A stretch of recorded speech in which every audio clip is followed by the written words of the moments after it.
To my channel. तो चलिए start करते हैं। स्टार्ट करने से पहले जिन कैंडिडेट्स ने हमारा चैनल अभी सब्सक्राइब नहीं किया है तो प्लीज़ सब्सक्राइब करके बेल बटन को प्रेस कर लें, जिससे मैं कोई भी वीडियो अपलोड करूं तो उसका नोटिफिकेशन आपको मिल सके।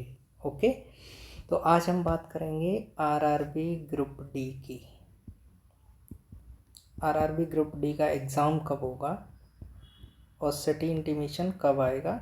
एक नोटिस रेलवे ने जारी किया है, वो इसके रिगार्डिंग नहीं है, लेकिन हाँ हम लोग एक्सपेक्ट कर रहे हैं कि उसके बाद एग्ज़ाम होने वाला है।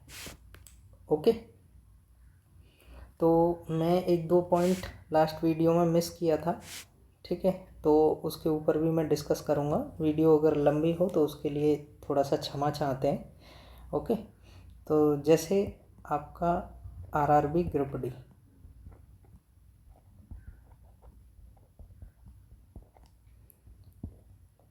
और एक होता है जैसे टेक्नीशियन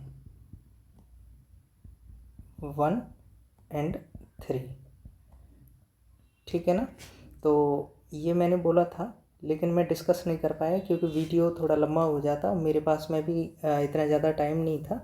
मैं भी जॉब करता हूँ, तो इसीलिए थोड़ा सा मैं भी बिजी रहता हूँ, तो सॉरी फॉर देट। तो आज हम डिस्कस कर लेंगे, आज मेरे पास थोड़ा सा टाइम भी है। ओके, तो अभी एक नोटिस आया था, तो ये आरआरबी इलाहाबाद की वेबसाइट से मैंने लिया है। Government of India, ministry of railway, railway recruitment board, ठीक है, CN नंबर 7/2024। ओके, ये नोटिस नंबर है।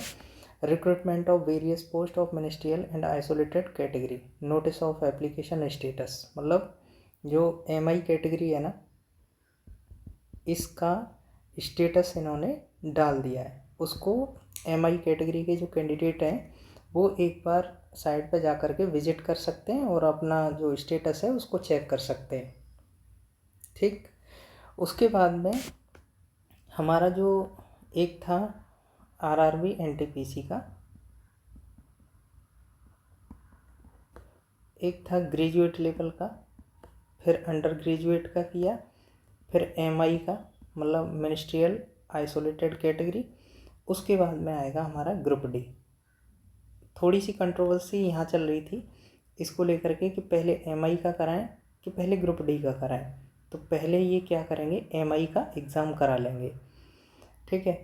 तो MI का क्या है, जैसे MI का एग्ज़ाम कराएंगे तो अभी इन्होंने स्टेटस दे दिया 12 तारीख को, ठीक है, 12 तारीख को दे दिया, तो स्टेटस लाइव है, उसको आप चेक कर सकते हैं और अपना फॉर्म का स्टेटस जान सकते हैं कि आपका फॉर्म एक्सेप्ट हुआ है या रिजेक्ट हुआ है।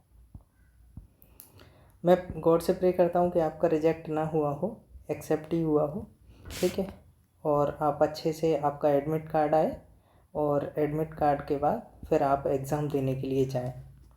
इसके बाद में आपका जब भी एग्ज़ाम हो जाएगा, ये जो MI कैटेगरी वालों का, इसमें क्या है कि 4 से 5 लाख कैंडिडेट ने फॉर्म फिल किया है, ठीक है। तो इसमें ज़्यादा कैंडिडेट नहीं है क्योंकि पोस्ट भी इसमें क्या थी, लेस पोस्ट थी।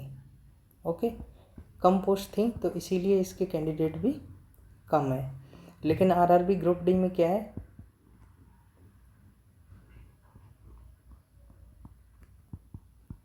पोस्ट भी ज़्यादा है और कैंडिडेट भी ज़्यादा है, ठीक है। तो इसीलिए इनको देखते हुए गवर्नमेंट ने ये डिसीजन लिया है कि MI का कराने के बाद, MI का एग्ज़ाम कंडक्ट कराने के बाद में फिर ये ग्रुप डी का एग्ज़ाम को कंडक्ट कराएंगे। ग्रुप डी में कैंडिडेट ज़्यादा है। ओके, तो ये जैसे ही एग्ज़ाम आपका कंडक्ट होगा MI वाला, उसके बाद में मैं जहाँ तक एज्यूम कर पा रहा हूँ कि जो ग्रुप डी वाला है ना, उसका स्टेटस ये दे देंगे।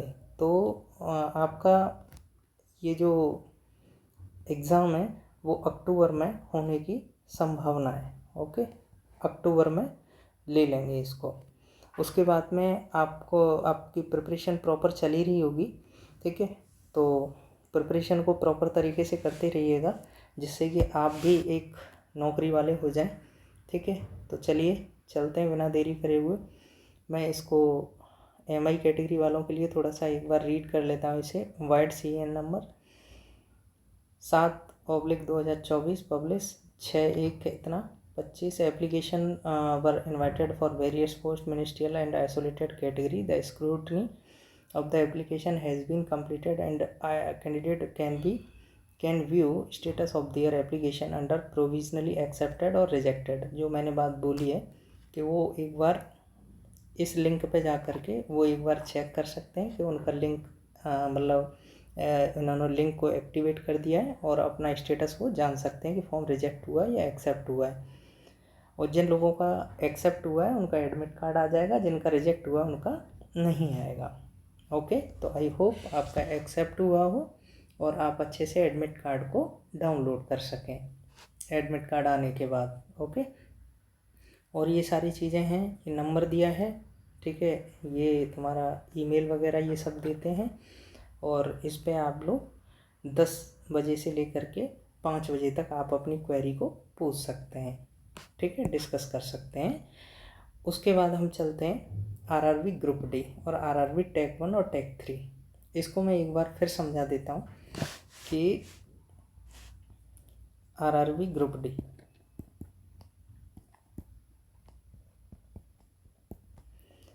इसका जो काम रहता है ना, जैसे गैंगमैन हो गया, अटेंडेंट, ठीक है, खल्लासी,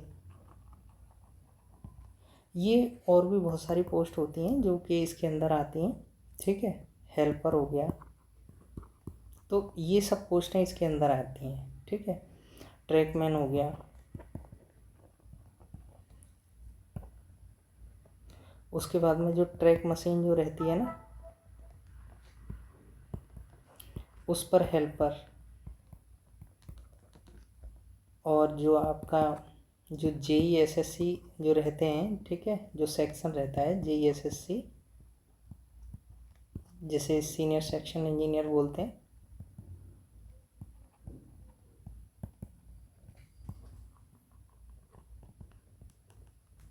इसे तो आपको पता ही है, जूनियर इंजीनियर। इनका एक सेक्शन रहता है, सेक्शन कौन सा है, जैसे आपका EMU में जाते हैं आप, ठीक है, मैं EMU में वर्क करता हूँ तो मैं EMU की बताऊँगा, आपको प्रॉपर जानकारी दूंगा। जैसे आपका M1 हो गया, जैसे मैकेनिकल बोलते हैं, तो वहाँ हेल्पर की ज़रूरत पड़ेगी।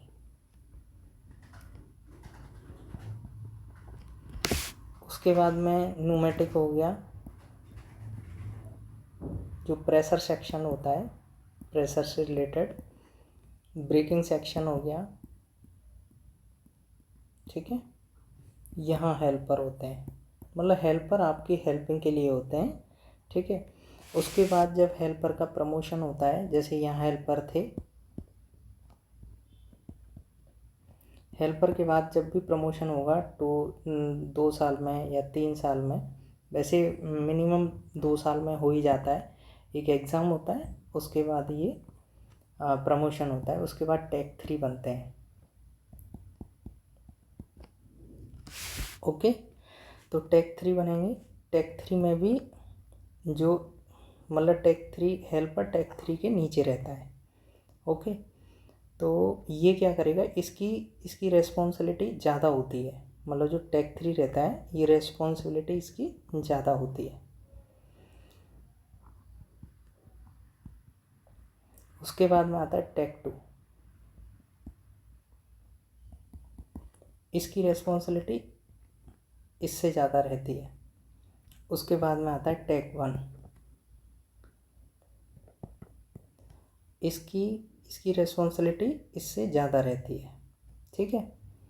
इस वाले से टैग 2 से इसकी रेस्पॉन्सिबिलिटी टैग 1 की ज़्यादा रहती है। ओके, तो पहले कौन था, ग्रुप डी वाला, ठीक है, जैसे हेल्पर बोल रहे थे, और हेल्पर का नाम थोड़ा अजीब सा लगता है तो असिस्टेंट बोलते हैं, ठीक है, असिस्टेंट होता है। उसके बाद टैग 3 होता है, उसके बाद टैग यहाँ लिख देते हैं, टैग 2 होता है। उसके बाद टैग 1 होता है। उसके बाद MCM, ये दोनों एक ही होते हैं। फिर उसके बाद JEE, इसके बाद SSC, इसके बाद में तुम्हारा DE, या फिर कहीं कहीं तुम्हारा होता है कि गजिस्ट्रेट पोस्ट आ जाती है, इस AD होता है, दोनों गजिस्ट्रेट पोस्ट हैं। फिर सीनियर डी, फिर HQ हेड क्वार्टर आता है, फिर हेड क्वार्टर में पोस्ट होती है। तो इस तरीके से रहता है, जो कि मुझे कल थोड़ा सा टाइम नहीं मिला, तो सॉरी फॉर दैट, इसके लिए मैं नहीं बता पाया। तो आपको समझ आ ही गया होगा, और प्रिपरेशन आप करते रहिएगा, जिससे कि आपका सिलेक्शन हो जाए और आप जल्दी से जल्दी जॉब ले लें। ओके, तो मैं जहाँ तक मैं एज्यूम कर पा रहा हूँ कि मैक्सिमम जो कैंडिडेट्स हैं वो गांव खेड़े के लोग होते हैं, और मैं ये नहीं कह रहा कि सिटी के नहीं होते, सिटी के भी होते हैं। तो मेहनत दोनों लोग ही करते हैं। तो जो बच्चे मेहनत करते हैं उनको जल्दी से जल्दी जॉब मिले, और वो जल्दी से जल्दी नौकरी लेकर के अपने माँ बाप का नाम रोशन करें। ओके, और अपनी लाइफ को अच्छे से सेटल करें। Thank you.